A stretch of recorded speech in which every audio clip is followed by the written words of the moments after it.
Hello everybody, welcome to Grassroots Vegan. I'm David Kelly. So I would like to talk more on the topic of the law of attraction. And, I mentioned in a previous video my mixed feelings about it and how people use it for selfish reasons. And really, when I think about it, it is about selfishness. And, don't get me wrong. There's a lot of valuable principles within the overall philosophy of the law of attraction that I think have been very helpful for many people, including myself. In fact, today I was seeing my therapist. Yes, I do see a therapist, and it's not that I've got major issues to deal with. It's just that it's someone that I get together with maybe once a week or once every 2 weeks for 90 minutes, and I'm able to talk about myself and get some perspective on where I'm going, what I'm doing, and sometimes issues of the past do come up that I need to deal with, because moving forward, I don't want to be carrying any unnecessary baggage. And sometimes we don't know that we are, and it's not until that we talk to somebody that these issues do come up and we realize, hey, there is unforgiveness in my life, there is anger in my life, there is resentment. I want to deal with this. And that's the thing for me.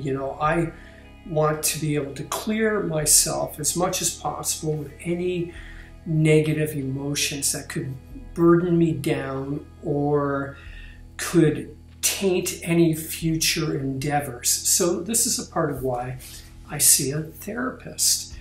And today we were actually talking about the law of attraction, and she even shared some of her experiences of where she attracted certain things into her life, and I had to I remembered, like, one example was back in the early 90s. I had just recently got laid off from my job. I was working in sales in an audio video store, and I was starting to run tight on money.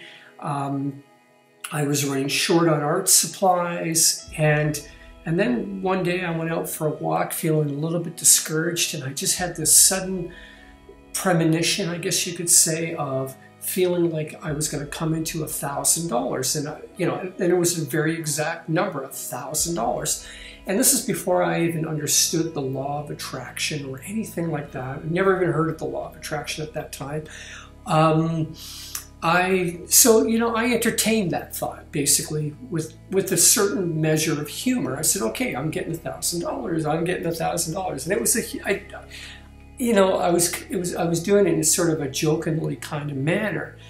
And then one day, about a week later, I'm in the shopping mall nearby where I lived, and I bumped into an old client from when I worked at the audio video store. And she had just inherited some money, and she was also into the arts as well. And I was sharing with her how I was running low on supplies, and it was getting tight, but I didn't expect to get anything from her. I wasn't pursuing any money out of her, but she just basically said, well, here, let me write you a check for $1,000. And she did. And I went to the bank, and it was good. So that, I guess you could say, falls in line with the law of attraction. I accepted that this $1,000 was going to come into my life, and it did. And I can give you, an even more bizarre situation where when my ex and I first bought our house, we got hit with a brutal snowstorm. And the first snowstorm that we got hit with, I realized I had no shovel.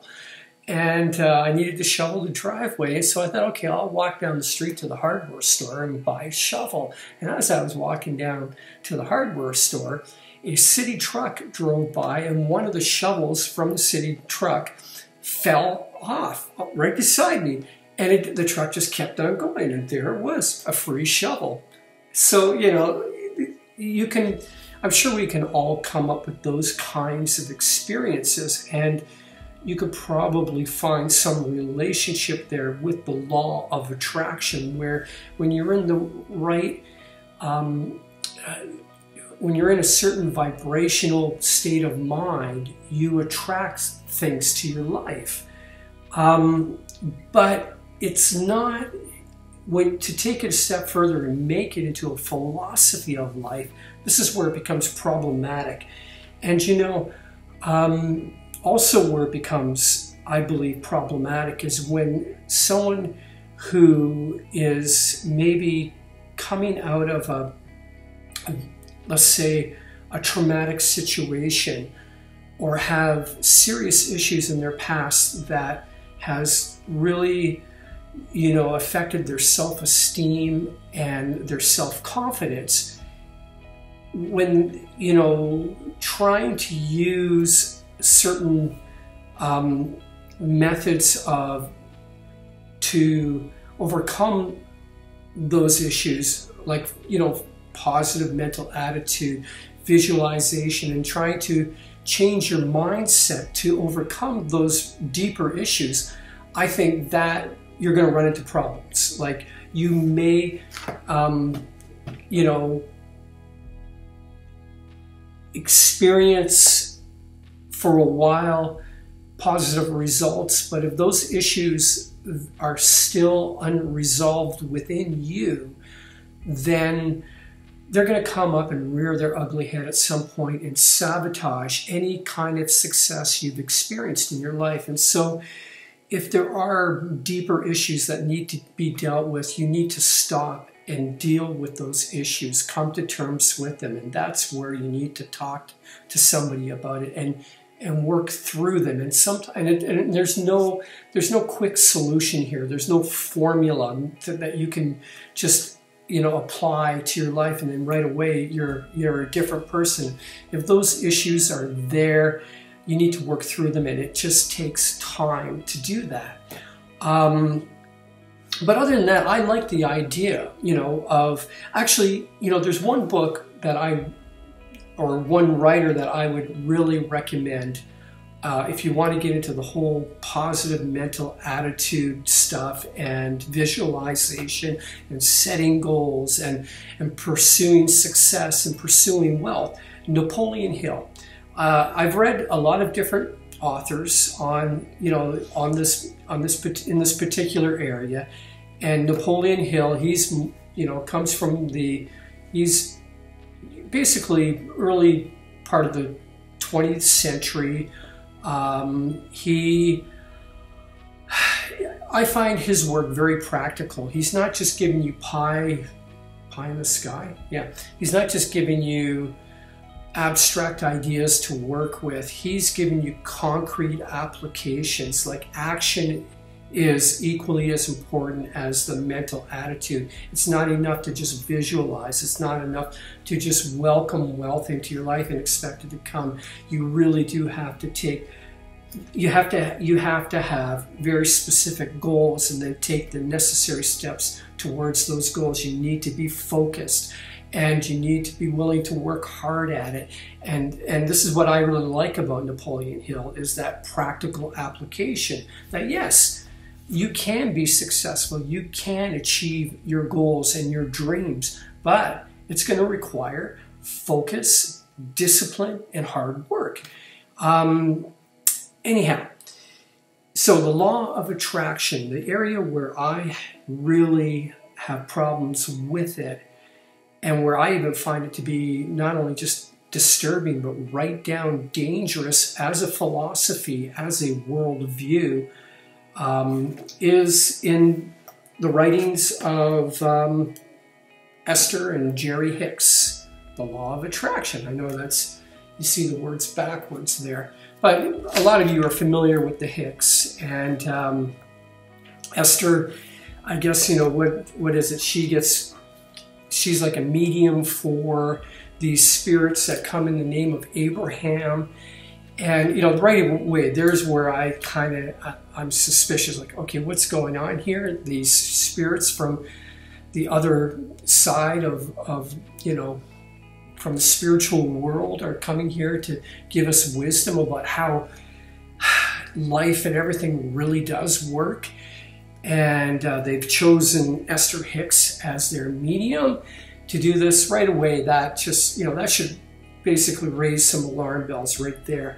But, and the problem with that is how do you question that? How do you challenge that? I mean, you can't, there's no way of verifying it, right? It's just something they tell you and you believe it. There's no verification. I could say to you, I've got $100 in my pocket, and you could say, prove it. Well, I pull a $100 bill out of my pocket and I show it to you. But if I tell you I've got a spirit in me that's going to tell you the meaning of life, I mean, how can you can't prove that. There's no way of verifying that. So anyhow, aside from that, let's just assume that there are these spirits using Esther Hicks as a medium, and they're giving us the insights of how the universe works, right?